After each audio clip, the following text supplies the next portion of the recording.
L'Eurovision 2026 si avvicina e cresce l'attenzione sui cantanti in gara. Per la Grecia quest'anno a partecipare sarà il cantautore Akilas, che da artista di strada ad Atene ha passato a palchi ben più importanti. Rappresenterà il proprio paese con il brano Offerto, di cui ha spiegato il significato a Euronews.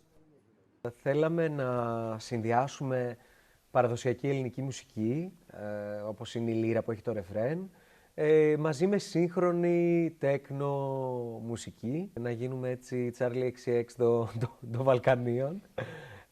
Το κομμάτι μιλάει ουσιαστικά για την απληστία και για τον υπερκαταναλωτισμό. Για αυτό το πράγμα που έχουμε εμείς οι άνθρωποι που θέλουμε όλο και περισσότερα πράγματα. Οι περισσότεροι επειδή προσπαθούμε να κλείσουμε κενά που άφησε η στέρηση όμως. Το κομμάτι αυτό μιλάει για αποθυμένα, μιλάει για μια γενιά, τη δική μου γενιά, που μεγάλωσε μέσα στην οικονομική κρίση και πολλοί από εμάς μεγάλωσαν νιώθοντας πως κάτι λείπει. Ποιες είναι οι συμμετοχές που σου αρέσουν στο διαγωνισμό και ποιους θεωρείς μεγάλους αντιπάλους? Νομίζω θα έλεγα ότι η Φιλανδία είναι πολύ δυνατή, η Γαλλία είναι πολύ δυνατή, απίστευτη φωνή.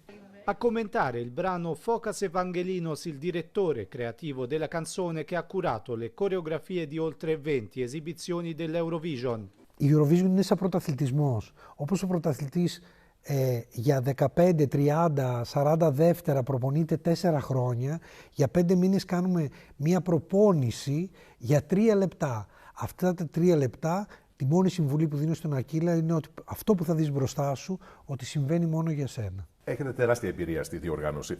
Ποια είναι, πιστεύετε, τα στοιχεία που μπορούν να οδηγήσουν μια συμμετοχή στην κορυφή? Δεν ξέρω τι είναι αυτό που θα οδηγήσει στην κορυφή. Σίγουρα όμως πρέπει όταν πηγαίνεις στη Eurovision να έχεις κάτι ολοκληρωμένο να πεις, να είναι όλα μελετημένα από πριν και το όραμά σου ή η ιστορία που θέλεις να πεις σε αυτό το τρίλεπτο να διατρέχει τη σκηνή της Eurovision και να γίνεται αντιληπτό από τον κόσμο, ό,τι και να είναι αυτό. Σίγουρα μια καλή φωνή, όπως έχουμε τον Ακύλα, σίγουρα μια καλή σκηνική παρουσία γιατί είναι τηλεοπτικό προϊόν και σίγουρα την άβρα που φέρνει ένα κομμάτι που εδώ αποδείχτηκε πλέον πανευρωπαϊκό ότι το έχουν αγαπήσει όλοι.